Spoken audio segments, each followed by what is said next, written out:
And good evening, buenas noches. My name is Liz Fernandez. I am so grateful to have you all here joining us, whether you are watching this live or you are watching this asynchronously on your own time. We are thrilled to have three independent school colleagues joining us who will speak about their experience transitioning from either a charter school, public school, parochial school, or higher education. So all within education, just in different areas. And if you are watching live and you have a specific question that you would like to offer that you didn't email in advance, or if a question comes up, I ask that you please submit it to me directly in the chat, and I am happy to ask the questions. Tonight, we have three wonderful colleagues and friends that are joining us from three different schools in New York. And in a moment, I'm going to ask them to introduce themselves, let us know where they currently work and in what role, how long have they been there, and what's the kind of school that they're working in. We know that we have different kinds of schools. We have schools that serve all genders. We have schools that are a little more specific. We have schools that have a religious affiliation that begin in the elementary or preschool or nursery school ages through 8th grade or through 12th grade. We have day, we have boarding schools, and we have schools that have a progressive pedagogy. We have some schools that have a more traditional pedagogy. So you'll hear all about the schools. And of course, all of this is in preparation for the NYSAIS Job Fair to Promote Diversity, which will be held on Saturday, February 22nd from 10 to 1 at Columbia Grammar and Preparatory School. And I know that at least one person on this panel was a candidate, has identified themselves. And I know that at least one person has regularly attended the job fair representing their school. So I am very excited to welcome into our conversation Renee, Mayank, and Denise. And since you all know that I'm going to ask you to introduce yourselves, I will invite Denise to go first, Renee second, and Mayank third. Good evening, all. I'm Denise Daly. I'm at the Spence School, and I'm the middle and upper school tech integrator, and I'm also the 10th grade dean. So this is my 15th year at the school, and as a dean, this be maybe year 6 or 7 as a dean, okay, which I really like a lot. The students are interesting.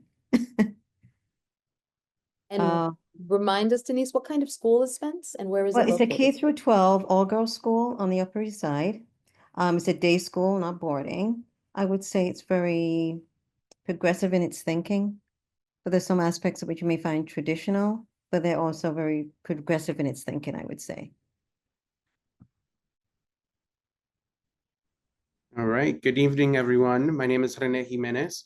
I am an assistant dean of students at the Dalton School in the Upper East Side. I am also doing service learning coordination for grades 4 through 8.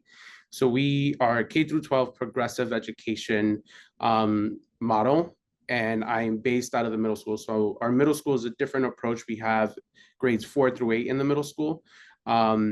This is my 5th year, although my gray hair will probably lie and say otherwise. I started in the middle of COVID. So my title has shifted. I had a COVID title, and then I moved into the assistant dean role for the middle school. And this year I've taken on service learning as well. And tell us a little bit about the school that you work at, location, type of school.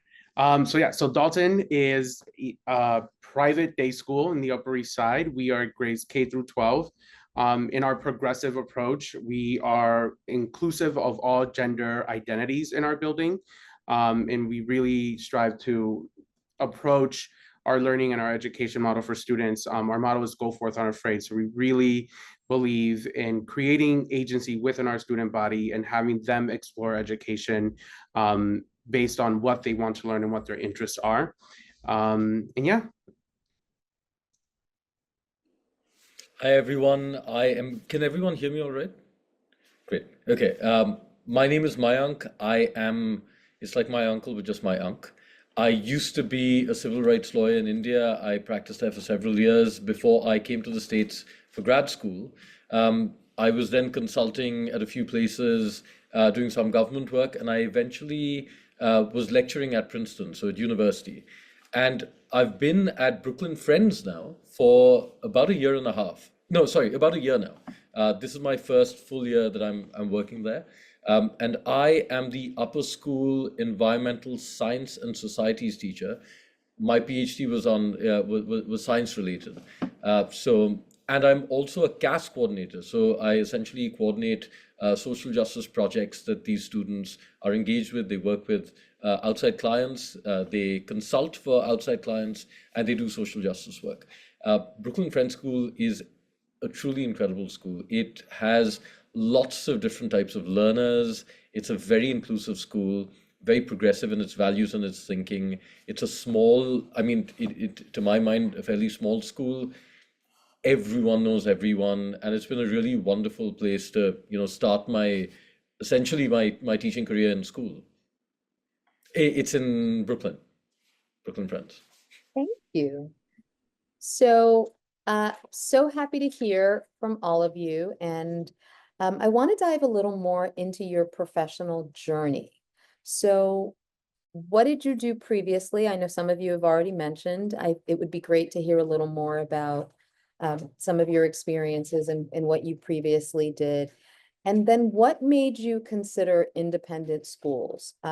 And then I know that there's at least a previous job fair candidate on this webinar, and I would love for those of you that have attended the job fair, recruiting for your schools and or meeting candidates during the course of the interview process, for you to talk a little bit about how you have supported their transition into independent schools, how you felt supported in your professional journey, and then how you've supported others in your professional journey. So Renee, Mayank, and then Denise. Great. Yeah, the professional journey into independent schools for me was interesting. I am what you would call sort of a career switcher. My resume goes way back. I started in retail as a personal stylist for women when I first started in the retail world. And then I moved into retail corporate, and my final gig in the retail world was corporate analyst for a retail custom division. So I did all of that since I was 18, spent an awful amount of time in stores, managing stores, opening stores and locations. And I really kind of just got to a point where there wasn't any fulfillment in the job that I was doing. Especially when you're an analyst, it's pretty much you live in Google Sheets. Not that I don't live in Google Sheets now, but you live in Google Sheets and it's all numbers and sizes, and there's no human component to it. So I really struggled sort of just finding passion in the work that I was doing. So I left retail and I ended up going to a charter school for operations, and I was at Success Academy. And I worked there for about a year and a half, 2 years, right before we closed down for COVID. And I interned at charter schools before, but really being on the operations side was really exciting. I really loved seeing the direct impact of the operations team on our students and our faculty. Every time, when you're in a school setting, the operations team is sort of the spine and the backbone of a school. If, ops can't fix it, then, teachers aren't able to use their projectors or they aren't able to go on field trips. So it's a lot of behind the scenes work. But I really enjoy sort of seeing the direct impact that I had on my students and also the faculty in that building. So when I moved into Dalton, I started as a COVID title, which was Student Life and Information Specialist. And we only had like 20 kids at the time when I first started. It was we were fully remote. Our teachers were remote. Our students, the ones that were in the school, were based on need to be in school because parents were essential workers at the time. So we provided a space for our students there. And we hired learning supervisors, people that would come in and monitor the students and facilitate the education, kind of like an associate teacher, so to speak, to help the actual teacher that was remote. So I came in to manage a team of 30 adults and 20 children, which we then expanded slowly during the COVID rollout to eventually bring 250 students back to campus on a hybrid basis, so like week A, week B. until we fully opened. And then, we were in somewhere like a weird post-COVID era. And my job title changed. A lot of the work that I was doing was discipline-based, was logistics, was dealing with transportation. And then that's where I became an assistant dean of students for the middle school. But I think it's I went to an independent school. I went to a boarding school in high school. So independent school world is not new to me. I felt really comfortable in that environment. I thrive in this environment, but it was a bit of a learning curve when you go from a charter school. You have to unlearn a lot of things. And I think my first year I spent just watching and observing. At Success, we come from like kids walk in a straight line, and at Dalton, kids go to the bathroom whenever, kids are running down the hallway. And I found myself trying to fight the impulse to correct that behavior. So I spent a lot of the time just understanding what our educational pedagogical approach is, and understanding what kind of children we're trying to bring in this environment, and what kind of environment we're trying to foster to allow for a mechanism of safety for our children to learn better. So yeah, so I mean, it was a big change for what I was doing, but I feel extremely fulfilled in the work that I'm doing now. And I find it extremely important, especially in this year. Hi, so I'm Mayank. In terms of my background, I used to be a civil rights lawyer in India. I was doing mostly public interest work. Um, And then at some point, I was working with government, drafting legislation, doing a lot of policy work. I eventually had to leave. My partner was moving to the States as a reporter for the New York Times, and I was having some trouble with things back home in India because there was an interesting government that was coming in that I had been sort of prosecuting the entire time. So things were getting a little hairy. Anyway, so I moved to the States to do a master's in public policy. I then consulted for a little while and then went back to school to do a PhD, which was in public policy and also straddled ecology and evolutionary biology. And then I was teaching at Princeton as a lecturer. But I was a little struck by the disciplinary boundaries in university. I've always really enjoyed teaching. And I felt like that's something that I wanted to pursue beyond it being a vocation. I wanted it to be my full-time, my thing. And so I applied to independent schools because I felt like, first of all, they had, they gave me the kind of freedom that I enjoyed to pursue interesting ways of, pursuing topics and everything. And I feel like I found that at Brooklyn Friends. It is an IB school, so there are limits in terms of the syllabus. But the school, I believe, provides the kinds of resources the teachers need. It has also, teachers get to collaborate, and we fortunately have the ability to present our work in interesting ways to students, take classes in the directions that we'd want to take them, and cater to the different types of learners in our classroom. I found that in university there was often, very few. There were fewer types of learners. Very motivated students, of course, very good at what they did. But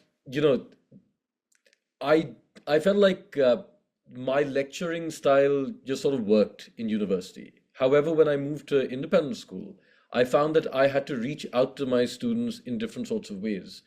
And I don't think if there are, I don't think there are very many other things that bring as much joy to a teacher than reacquainting themselves with the subjects that they love and finding new ways to reach out to people and getting them to love the things that they do.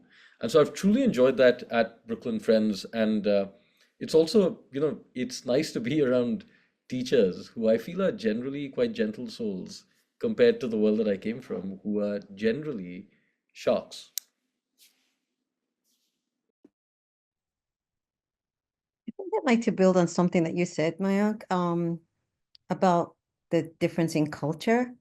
Because I grew up in this, very formal setting. It was Jamaica, so I had my degree there. I was teaching the Cambridge exams for chemistry. So I taught chemistry down there for 4 or 5 years, and then I came here and I started doing I went to Lehman College doing their science ed program. And then I had to stop because the second year, they didn't have enough people matriculated in the program.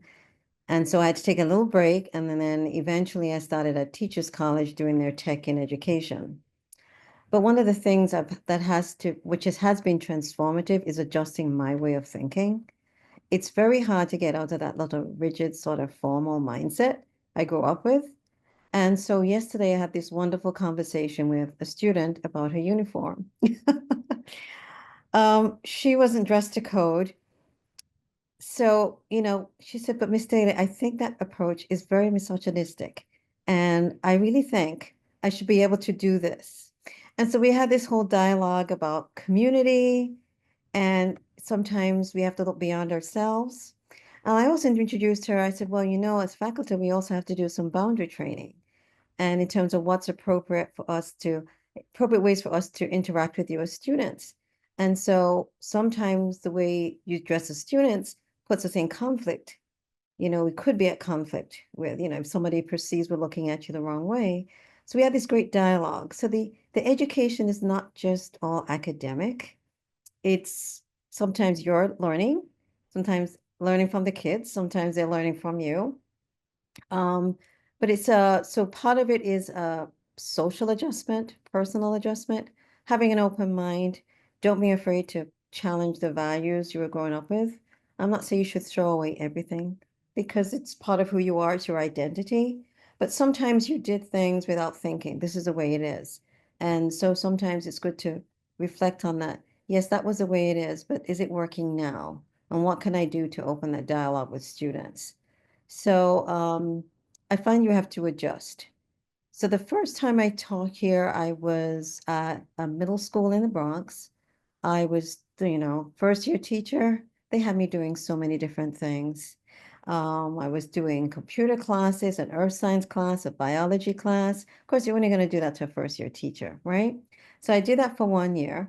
It was good. I would have stayed there. But that time the economy was changing, and even tenured teachers weren't sure they were going to get their jobs back in September. So I said, I really can't wait to find out at the end of August whether I have a job or not. So I just started talking to people. And somebody I taught with in Jamaica, she was teaching at Brooklyn Friends, I believe, a long time ago. And then she told me about a job at this independent school. And so I went there. That was a small independent school at Lower West Side. It was called St. Luke's. A beautiful environment, very supportive, and they just embraced me and I embraced them. It was a wonderful experience. It was small, very intimate. The classes were small.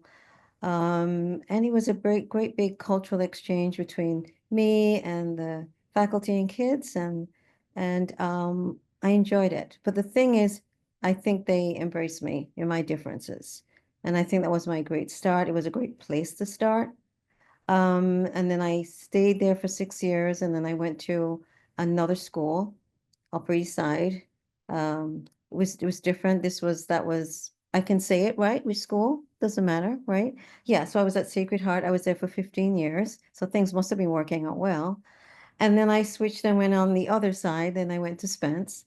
A different culture. It's all girls, K through 12, but as I said, very progressive, a different feel. Sacred Heart is more formal, but it was also very religious as well. I wouldn't say very religious, but because it was Catholic and independent, it sort of affected the racial diversity, I think, of the school, because it was Catholic and they did hold mass now and again. But the thing is, there's always going to be someone there to embrace you and support you. And the best thing is to ask questions. There'll be someone in your department that you will gravitate towards and they will support you. Ask questions. Don't be afraid to make a mistake or think you're going to look foolish in front of them. It's better to ask the questions than to make a mistake, because sometimes people aren't sure of the expectations. I think a big cultural adjustment, I think, for teachers is coming maybe from charter or public, is report writing. We give very detailed narratives, we can't do like just a simple copy and paste and say the kids did this. We have to have a personal note in terms of how the student is performing. So the parents want to know that you see their kid for who they are, and you see their challenges, and you also see their strengths. And so that's an adjustment. Again, if you have to write very detailed reports, can you say, ask for a sample? Mhm. Can I see what's typically done? Don't be afraid to ask questions. Thank you, Because you can't Denise. write the same thing for every kid. That will not go down too well, particularly in high school, because the students compare their comments and they compare grades. So if you write the same thing for everyone, it's not going to, work too well for you. Thank So you, I think Denise. that That, some great advice there. Um, I have a question. Probably, Mayank, I'm gonna pose this question to you directly and then invite Renee and Denise if you have anything additional from the points of view of what you've seen in terms of hiring at your respective schools.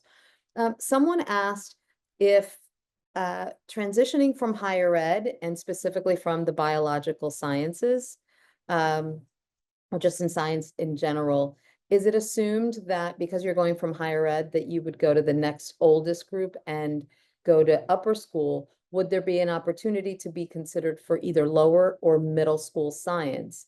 And I was curious if you had a sense of that, if you just had some thoughts, and if you're not sure, do you have any advice about how a candidate might approach that conversation and articulate that level of interest? So I'll ask Mayank and then Renee and Denise, if you want to also weigh in on the question, I'd invite your voices to briefly respond. This is of course a great question, and I dealt with this during the hiring process as well. Um, It depends on your background and your previous experience. So I do think that when you present yourself as someone who's taught at higher education, there is a presumption that that is the kind of age group that you're most comfortable with. Now, could you teach younger kids? Perhaps. You could apply to schools, and if in the teaching demo, because that's a large part of the demos as well, where they want to see if you can reach out to those children. Can you manage their energy? Can you present the work in a way that suits them? So what I have found that in most of the hiring process, schools often recognize that you have the subject matter expertise. What they want to know is, are you able to connect with the demographic you want to teach? Uh, and in my mind, sometimes it comes easier to go from higher education to teaching upper school students, simply because that is, essentially the age group that you've been dealing with. But I was considered for jobs in middle school as well. And I was actually considered for a job in lower school, like a job that went from lower to middle to upper school. And that's because in the teaching demo, I taught, I think I taught some 5-year-olds, I taught some 16-year-olds, and I taught a middle school class as well. So in the demo, I stayed there. I was there the entire day, and I taught 3 classes, and they offered me the job there. So it depends on how you reach out to the students, I imagine. Great, thank you. Denise, Renee, anything to add? Or do you want me to go on to the next question? Just let me know. I think they do look for teaching experience. So even though you're coming from higher ed, when I say teaching experience with high school or middle school, I think that works to your benefit.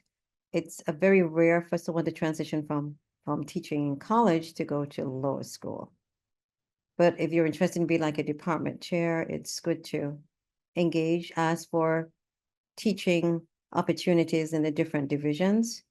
But if you've never worked with little ones before, I think it's worth observing a year or two, just to see how they teach, what they do. Yeah, Mayang and Denise both captured everything that encompasses sort of the hiring process and the transition from higher ed down to middle or lower. Great. Oh, yes, Maya? And I will just say that the NYSAIS Career Fair is an especially interesting place to have those quick conversations and meet people who will, I remember that when I was there was someone who just asked me, all right, if you were teaching a middle school civics class, how would you address this topic? And I sort of drew it out for them. and I was invited to that school to do a teaching demo. And then, they thought that I worked. I was a reasonably, I was a reasonable teacher, but they felt that, uh, I think they said that we would like you to maybe come in as a substitute to get some more experience teaching middle school, and then we can make you, we can make you give you a more permanent position. So it's a little tricky. It'll depend on the school, but I wouldn't say it's impossible. Thank you. And excellent tips, being able to be exposed to our schools when you have very little experience, and signing up to be a substitute, is a great way to get insight. Also, you'd be surprised at how many people have access to independent schools, perhaps in your building or in your immediate community. Or you may have friends in your circles who are alums of independent schools. And so there is a much broader network than people realize, and being able to leverage their lived experience to be able to ask questions when you're not being interviewed, to gain insight so that you can bring about that knowledge when you are being interviewed, is a really good approach. Which reminds me, so what advice, what would you say candidates can expect from the hiring process? So we've talked about a teaching demo, and Mayank, you've outlined a couple of elements and about the importance of engaging, not just the content knowledge, but the ability to engage with students. What else does a candidate what else should a candidate expect from the hiring process?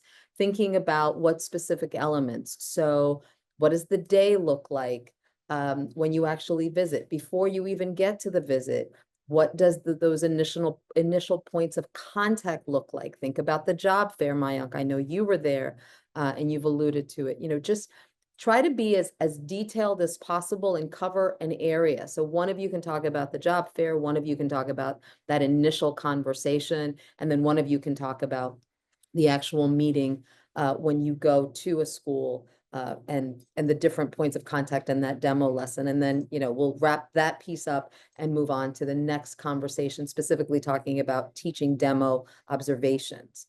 So Mayank, you want to start with the job fair, and then, we'll see who wants to go next? Sure, happy to do that. One thing that I found was that practice helps, right? Sign up for get in touch with the different kinds of placement agencies, attend lots of job fairs.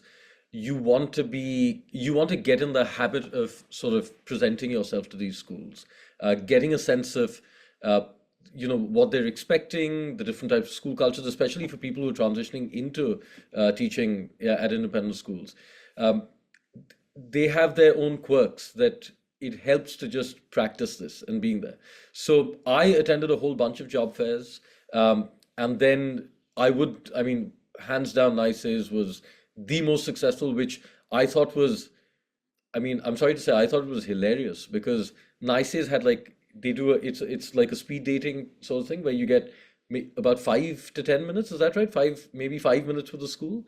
And I've been to these other job fairs where I had half an hour. Now I recognize that, I probably labored the point so much, and I, was such a grating personality that the 5 minutes was about all they could handle, and that got me the job. But the 30 minutes was just far too much. But that said, so job fairs, it's important to, I think, do that. And it's important to sort of, at job fairs, there were some people who were very kind, who offered to help workshop my CV as well. It's very different from how you would apply for academic jobs in higher education. There are different, you've got to highlight different parts of your CV, different aspects of your work experience. So that's an important aspect of it. And then, as Denise said, dress to code, show respect to the people you're going to see, dress to code, and put your best foot forward. My advice is that mostly comes from practice. Thank you. So you've done the job fairs, you've done that part, you get that phone call or that email that says, we'd love to schedule a 30-minute conversation with you. What should you expect on that call? How do you prepare? What advice do you offer before the candidate actually comes to the school, before they are invited? Do either of you want to take you're on the phone, you've got that 30-minute or, however long call? I would say before you're on the phone, just do your homework. Do your background research on the school. There's a lot of data on their websites. So as you're browsing the data, jot down questions. Not to be so, try not to be maybe too superficial in questions. Show them that you are really thinking about the school and its culture and what you could bring. Maybe you can make some connection between something that you have started, initiated, some initiative that you are part of in your current school, and how you'd like to be able to translate that into their environment. Talk a little bit about yourself and what you've done, what you've really enjoyed outside of the classroom, not just what you do in the classroom, but ask questions about culture, what a typical school day looks like for maybe a middle schooler. And you may say, well, that seems like a very busy schedule. Do they get breaks? Ask them to show them that you're thinking about the school and its culture, its programming, and that you've put some thought into it. I think that helps. Great, thanks, Denise. Okay, Renee, so you have now been invited to come to the school. So you've made it through that prelim moment at the job fair, the 30-second elevator speech pitch. You've gotten that phone call. You are now invited to the school and you've got to teach a demo class and you're going to meet with different people. So take us through that process. And in your opinion, what are the observers looking to assess or determine during your teaching demo? And who else might you meet with? Right. Great question. I'm part of several hiring committees right now, so it's an intense process. So one thing I will start with is you get your day, you're coming in, it will be a full day. Sleep as much as you can the night before, because it's going to be a full day and it's going to be very fast paced. You will walk in, you'll meet, depending on what the school. So I can speak towards the background of Dalton. Like for middle school, you'll meet the office manager who will bring you to our office and give you your schedule for the day. And you'll see that, we'll be generous with time. We'll give you a break in between, a catch your breath, get some coffee, get some lunch. And then you'll see that. And even the lunch period is sort of like allows you to go and get lunch at our cafeteria and see what our school environment is. So it's also a point of exposure for you. It's a break, but it's also exposing you to our school community at its core, at its busiest moment. But for the middle school, you'll usually meet with the dean of faculty, who's in charge of curriculum as well. And then you'll meet with, depending on whatever it is that you're applying for. So right now we're having some people look at different positions, and we have a math candidate. So they'll meet with the math department. They'll meet with math teachers that are currently teaching different grades in the middle school. And if it's the younger grades 4 and 5, they'll meet the teacher that is going to be co-teaching with them in the classroom or providing support. Then what I really find interesting and cool is you get to meet our students. Our students are on panels, and we'll interview you and we'll ask you questions and we'll provide answers to questions that you have. And usually for us, we try to do it with our student government. Those are children that are elected into different positions. And at Dalton, we don't do one president, we have co-presidents. So you'll meet with the student government representatives. And then our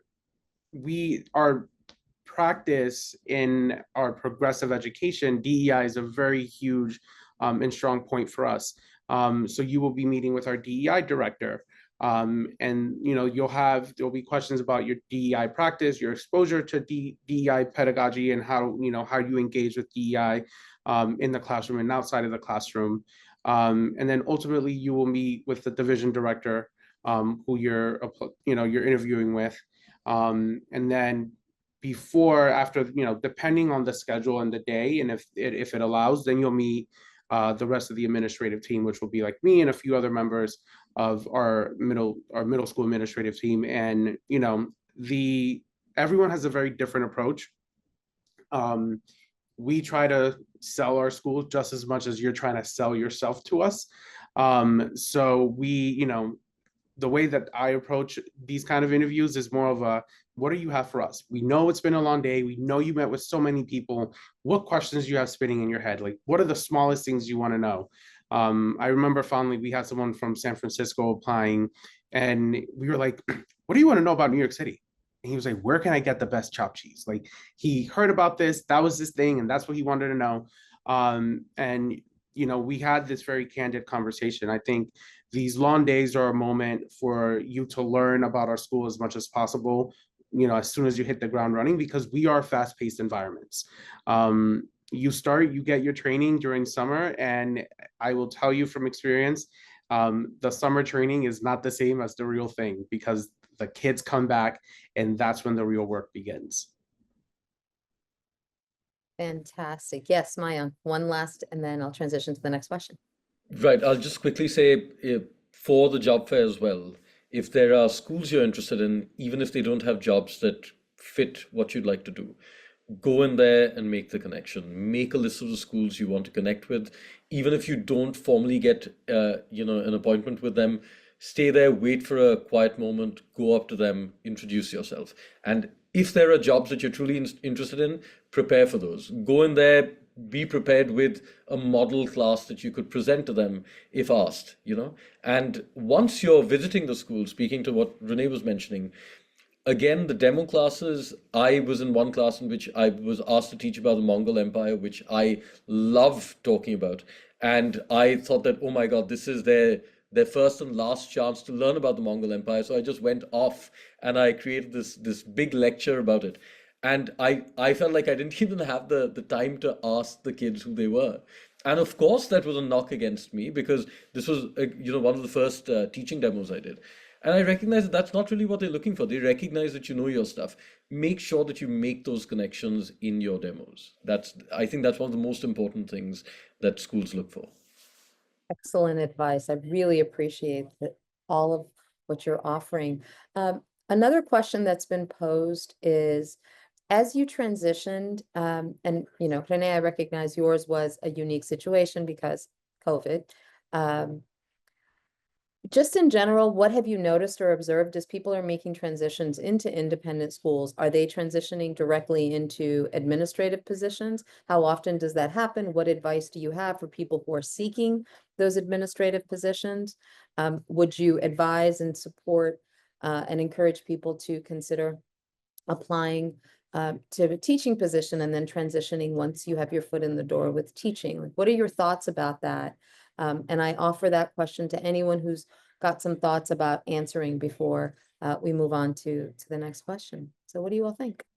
Yeah, I think, to highlight the fact that like my transition was right in the middle of COVID, right? I think that COVID presented unique opportunities for a lot of people in independent schools, especially with the turnover, retirements, and all these things. It was an interesting experience to jump into that. I would say, if the goal is to get into an independent school, I would not discourage applying for a teaching gig or an administrative gig at all.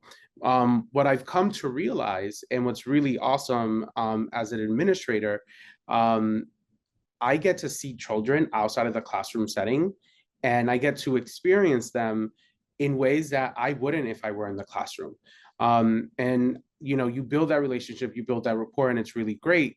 The one thing that I find is really cool as an administrator is, if I want to teach a class, I can. Like, we have that flexibility to be administrators, and then also say, you know what, I want to teach a session of math.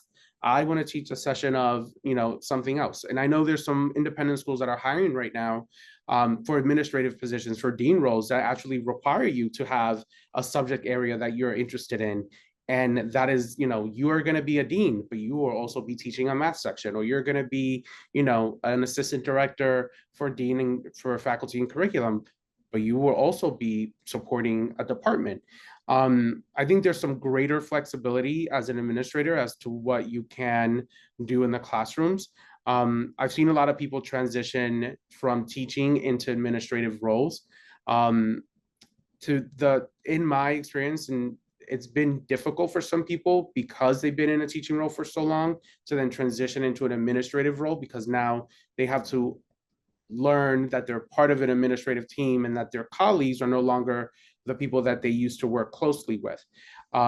There's a lot of unlearning when that transition happens. It is not impossible. But once you state your boundaries very clearly and you know where your head is at and what you want to do, um, it's a really great experience. One of my closest colleagues was an educator in the classroom for 15 years, and now she's an assistant director in the same school building. So I think it's great to explore that option. I would say if the goal is to get your foot in the door, get your foot in the door.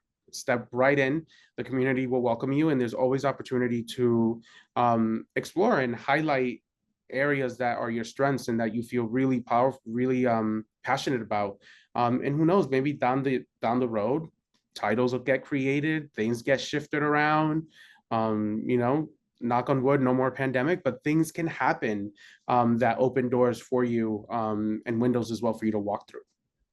Anyone else have something to add to that response? I would Denise? say participate in something, volunteer. A lot of times schools are asking you to volunteer to work on some committee. They're examining something, maybe testing schedules, maybe testing strategies, or ways in which we can change the assessment types that we give. So I think it's good to get involved in something that you are interested in and that you know you can contribute to, because that's really valued. So I would say if the opportunity presents to participate in any such committee, then I would say volunteer, because that really helps you. People understand how you think and what you can bring. Because if you just stay as the classroom teacher and don't get involved, then it's hard for people to validate who you are and how you can show up in an admin position. So I say volunteer, but don't overschedule yourself, but do volunteer. Great, great. So now shifting, there's a wondering about how long it would take for someone to shift from teaching to be considered for an administrative role. You know, is there years, and this question, you know, is one that it's, I'm just going to say up front, it's probably hard to answer a hard and fast number, because it's about a lot of what Rene said and a lot of what Denise just finished saying. The ways in which you get involved, the ways in which you are visible to students, visible in the community, collaborating with colleagues, all of that. I mean, a year in a school, regardless of any kind of school, a lot can happen in that period of time. So do you all agree that it's a really hard question to answer because it's not really a set amount of time, but rather the ways in which you are engaged with colleagues, with students, you are present, you are participating in the life of the school? I'm just curious. Yeah, it's tough to answer in terms of the years, right? I think the better question would be what kind of skill sets would you know have, or would you need to have mastered or have knowledge of to be in an administrative role. I think that because the timing could be anywhere. Like I was an operations manager at a charter school for a year and a half, and then COVID happened, and now I'm an assistant dean at a middle school. And I think a lot of it is what skill sets are transferable from your prior job to the job that you hope to have. And I joke around with a lot of my friends, and I say, like, you can say that you work at the register at McDonald's or at a retail store, or you can just formulate it. There's a lot of skill sets that you learn while working in these places. Like I worked at a call center when I did my corporate gig for 6 months, and I decided to work at the call center during Christmas season because I wanted to know what the high stakes felt like, what our customers' needs were, and also how to manage unhappy people. Because the reality of it is you're going to get into this work and this in the job that we do, and people are going to want things, people are going to demand things, and sometimes you're the person who picks up the phone, and they're not mad at you, but you're the one who's receiving it. So I think think about what skill sets you already have that are transferable to the job you're looking for. Excellent advice. Thank you so much. And Yes, Mayank. I think it depends on the school as well, right? Whether you can build those relationships, whether it has a structure to do that. I have now, in my short career, had two head of the upper schools, two heads of upper school, and I'll say that our current head of school is someone who is very dynamic, who gets a lot of stuff done, and I can see, people seem to be showing up a lot to do things because those opportunities are available, right? So it'll also depend on the way the school looks. Thank you, Mayank. I do appreciate that very much. So transitioning, without asking anything about, details or current or previous salary, that's not the question. The question is really, tell us about how salaries, benefits compare between the kinds of schools and places of employment that you were prior and where you are now. And what I'm asking you to really think about is to think about the data points that give people points of measurement and comparison. So think about PD funding, think about the number of students in your classes. Many of our schools offer meals, either breakfast, lunch. Some people will go to lunch, bring a little something, and then they get dinner out of it. So it's like 3 meals, no joke. You know, we work fewer days in the year. There are holidays and other opportunities that we have that perhaps in other institutions don't exist. So as you're answering this question, and I'm going to ask Denise to go first, and then Mayank, and then Renee, to think about what are all the things that are sort of the intangibles that come up for you that help to give a much richer, pardon the pun, picture of salaries and benefits? What does that actually mean? And really, quality of life. Well, I will say I'm kind of spoiled at my current school because they do provide meals for us, and the lunch there is amazing. And we all grown when it's summer. We have to go, and so now we have to cook for ourselves. So that's a big plus. And for some people out there, lunch is their main meal of the day. And there's a light breakfast provided. You can get your bagels and oatmeal and yogurt, that kind of thing. But most of the effort that our food staff put in is for the lunch. So besides the basic, your salary, your benefits, but that's a plus, because if you have to go out and buy lunch, it could cost you a lot.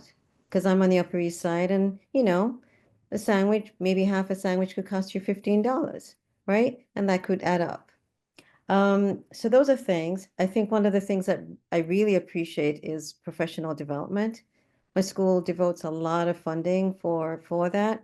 So take advantage of those opportunities. It could be for your personal growth, professional growth. They're very open to that. Last week, Saturday, I was in a virtual workshop related to academic integrity, and it was really interesting. Yes, it was 6 hours on a Saturday, and it started at 12 because it started at California time, but it was worth the while. Not all of them are on Saturday, so you can pick and choose. And I think that's something that you should look for when you're looking at a school. In terms of how to measure compensation, you can sort of look at school size. You can look at what the tuition is, and that gives you some little indicator of what your salary could be, besides your years of experience, your qualifications. So there are many factors at play. There's not like a set salary scale like public schools will have and charter schools will have. Most schools are trying to develop some kind of system, comprehensive system, to make sure it's equitable. But these are the things that you would look at when you're making a decision about what schools to apply to what's important to you. Thanks. Denise, said so much of what I echo a lot of what she says. Lunches make a big difference. We have fantastic lunch as well.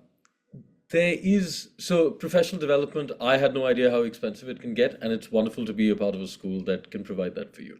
Class sizes also make a difference. Someone mentioned once that there are 3 reasons that to be a teacher. I think she said June, July, and August. Um, and and she said that, look, this is one of the professions in which I get to be a full person, where I get to pursue things that I enjoy outside of my job. So I think that makes a big difference. The other thing is, if your kids will get some sort of tuition remission, that's another thing worth looking at. Apart from that, I will say there is the sad reality of independent schools that it lies on a spectrum, right? Some of them are more transparent in how much they pay, some are less. And your competence is not always reflected in how much you get paid. What is reflected is how well you have negotiated your salary. So do not undervalue the importance of negotiating your salary. Get a sense of how much you need. Recognize that. Don't be shy about sharing that with a school. Make sure you get what you need, because you do not want to be in a school, despite the great lunch and everything, if you feel like you can't support yourself and you can't support your family and you can't do the things that you want to do. This is also a job, and you need to be taken care of enough so that you can show up for your colleagues and your students. Um,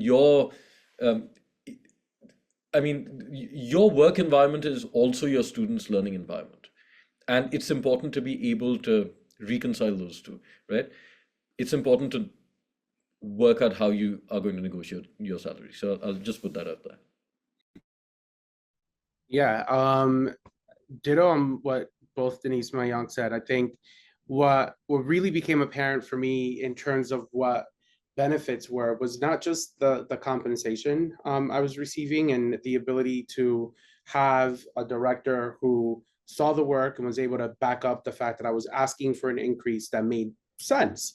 And I advocated that. And I'm a logistics person, I'm a numbers person. So if I'm going to ask you for something, I'm going to bring some data to back it up. And the data piece right there is, you can't argue with cold hard numbers on a spreadsheet. Here's what I've done for the school. This is what the school is missing. It's a really good way to negotiate your salary if you're looking for an increase. But for me, the benefits became super apparent when I had my daughter. I have a soon to be 18-month-old. And thank you. And I was, some people plan their children around summer breaks, whatever. This is my first. I didn't do the math. I didn't do any of this right. It was just coincidentally just happened that she came around while we were on summer vacation. And paternity leave was extremely generous. There she, oh, paternity was extremely generous.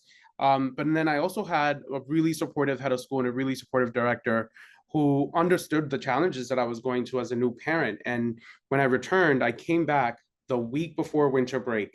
And if you're in independent schools, you know that the week before winter break, it is crazy. It is hectic. Things are happening. You're waiting for the other shoe to drop, and then it's a mess. And I really had support, and our team was like, listen, you're back. You're only observing. You're not taking any projects. You're not taking any tasks. Be mindful of things that you're learning about yourself now as a parent and as a working adult. And when you come back in January, we will guide you through this process for the rest of the year. And I can say that was really made the difference for me. Like this year I've come in and the work is so much better. My focus is so much better. I'm able to come home at 3:30 to spend time with my little one. My wife is with her now, and she just finished doing the nighttime routine. But these are the things that I value about the work that I do. Like the lunches are wonderful, but the reality of work-life balance, and it's never going to be 50-50. We look at it from a scale of 100. Sometimes you're going to give 70% to work, 30% to home. Sometimes work is going to be less, and you're going to be able to dedicate. But the question for me is, does my job allow me to do the things I love? And if the answer is yes, I'm in a good place. My goodness, I had no idea that I would get so many kernels of like truth and support and advice for the candidates this year. I mean, I knew y'all were good, but like you really brought your A game on. So in the minutes that we have left, I just want to give you One sentence. What keeps you in these schools? It could be anything that you've already said that you want to punctuate for our listeners. If there's something else that comes up, what keeps you? One sentence. Whoever wants to go first, and then whoever wants to go second and third, and then I'll close us out. I'll say for opportunities for learning and growth. I love my students so much. For me, it's not one day is the same. Well, I appreciate the three of you and all the insight that you shared and all the things that were implied in your sharing with everyone who is listening. I cannot stress enough to those that are viewing this, listening to this webinar. The job fair is once a year. It happens on Saturday, February 22nd. It's in its 36th year. Many people who are working in independent schools have secured their positions through this job fair. And we know that diversity looks very different and there's lots of different ways to define it. We also know that right now there's a conversation that's happening nationally around the value of diversity. What NYSAIS really wants to stress is that this event will host 92 schools in one location for 3 hours. And we want to make sure that everyone who is interested is aware of this event and will come committed to the mission and values of the different institutions that will be present. So explore what that means and how those missions really are lived in schools and in curricula and in pedagogy and in praxis. We want to make sure that we attract all kinds of candidates and that we really support candidates who have historically not been well represented in schools, to also know that there is a place for you, not only at our schools, there is a place for you at the different tables where our schools will be on that Saturday, February 22nd. So please come, please pre-register, please help us spread the word. Pre-registration allows you to be able to have all of your materials in the database, which schools will be able to review in advance. And it also will be a place for those of us in schools to be able to keep referring to as new positions become available long after the job fair. If there is anything that I can do specifically to support you, I welcome the opportunity to be in communication with you. My email is jobfair@nysais.org. That's jobfair@nysais.org. I've been coordinating this job fair for 25 years. And I think thank you. I think that if you are interested in having a conversation, please know that that email comes directly to me and I do respond, as soon as I can. And I welcome the opportunity to support you in your journey at the job fair, before, during, and after. And the final thing I will say is, looking for a job is a job in itself. And I am glad and grateful that you are interested in independent schools. And no matter what kind of school you are in currently, whatever age you are working with, if not this year, try next year. Keep trying, keep connecting, keep being in the classroom. Our young people in this world deserve dedicated educators who are committed to their learning and growth. So I welcome the opportunity to support you in your journey, and I thank you for listening and for your time. I truly look forward to seeing you on the 22nd of February from 10 to 1. And with that, I say thank you to my colleagues at NYSAIS. For those of you that joined us live, thank you. And thank you, of course, to Renee, Denise, and Mayank for your time, for your talent, and for the gifts of your experience. Thank you, everyone. Have a great evening.